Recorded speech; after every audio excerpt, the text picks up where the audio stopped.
I mean, I just want to echo what Peter said. First of all, I'm really amazed by the turnout here. Well, in some ways I'm not amazed by the turnout here today, if you consider the economic circumstances that we're facing at this point in time. What I did discuss with Peter before the conference was the lack of, if you like, the usual suspects who turn up at these. And what that tells to me is there's a growing awareness amongst all the resistance groups in this country that the time is now to come together on the back of probably one of the worst economic recessions most of us are going to live through, to build resistance and solidarity, as the headline of this conference says. I can't help but at this point be slightly parochial from the Communication Workers Union's point of view, insofar as any week when you hear an announcement that people like Adam Crozier are leaving the public service, it's bound to be, as far as I'm concerned, a really good week. I have to say this, but I have to qualify this, but as anyone in this room who works for ITV, then you are really in for a terrible tough time. But there's a real important message here, because you see, the guy who's given Adam Crozier his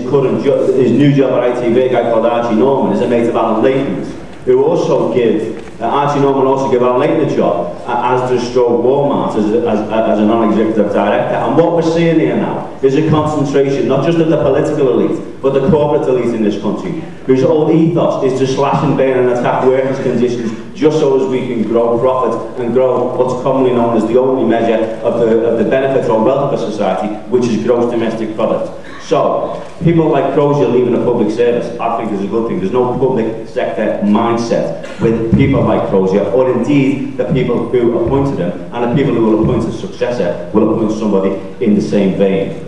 And what I still can't get my head around, and I was really pleased for the contribution Peter said about trying to get more working class people into journalism. What I really can't get my head around is a year ago, we were told that the fault of society were A, greedy bankers, yeah, that's what we kept getting told, that's what the headline is saying, look at these obscene bonuses that greedy bankers were getting on the back of an economic collapse. Then it was MPs and ministers' faults because they all had their snouts in the trough in terms of expenses, and all of a sudden, it's our fault.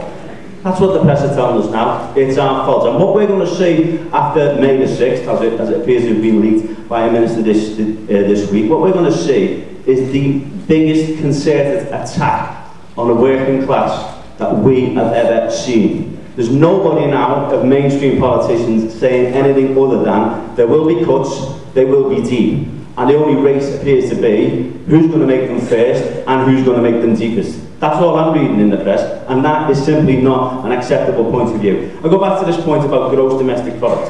What we hear is we've come out of recession because the economy grew by 0.1%. I am sick and tired of being told that the only measure of how successful this society is gross domestic product. Apparently,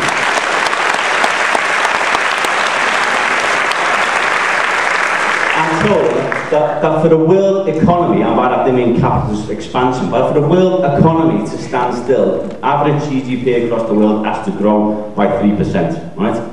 But what that means is a race to exploit the planet's resources and to fuel rampant consumerism. What it doesn't do, and what all the indicators show and all the studies show, is that actually at the same time as those measures increase, the real measures of people's role in society, the people we associate with, people's welfare and people's happiness gets worse, hence the suicide rate that Peter talked about. And that is the thing that we have to tackle. We have to ignore this stuff about we need to grow the economy and we need to play our part in growing the economy. To do we help, actually what we need to do is concentrate on the needs of people.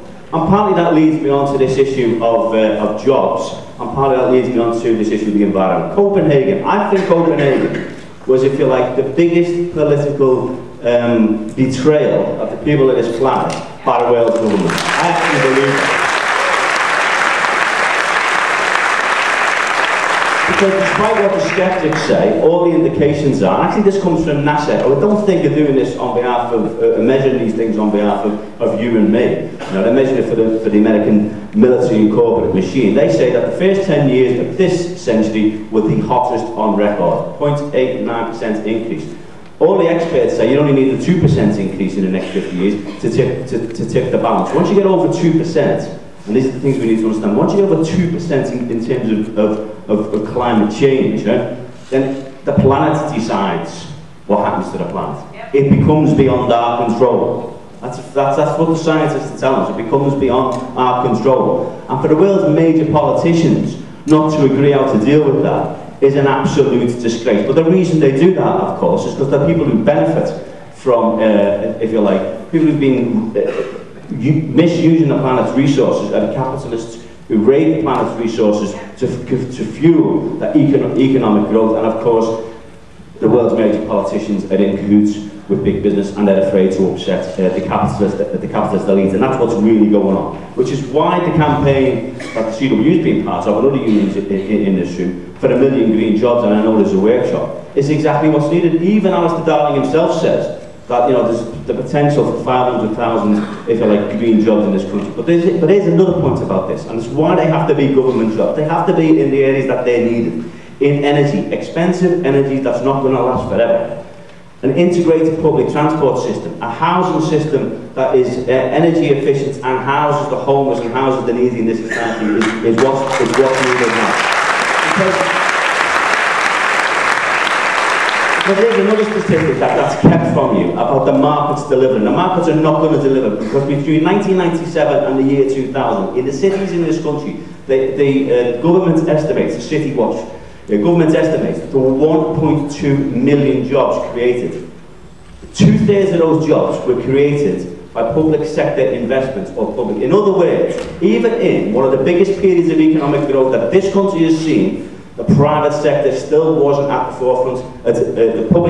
Private sector still wasn't at the forefront of delivering jobs. In other words, you cannot rely on the markets and market forces to deliver the jobs or to deliver the services we need. So that's why I said before, that it will be, after May this year, a concerted attack on the working class and all those groups unable to defend themselves, which is why, when Unite Against Fascism and anti-fascist groups match up to the BNP and English Defence League, the NPC needs to be standing next to them. And when the NPC calls its rally on the 10th of April in defence of welfare services, Stop the War needs to be standing next to them. When Stop the War organised for troops out, the National Union of Students needs to be standing next to them. Because when the National Union of Students are fighting tough in education, then the trade union movement needs to be standing next to them, and when the trade union movement is doing what it can to defend jobs. Because what they will try and do is pick off each one of those groups one by one, which is why we need to build a coalition that covers all those groups and defend each other's interests in the interests of the working class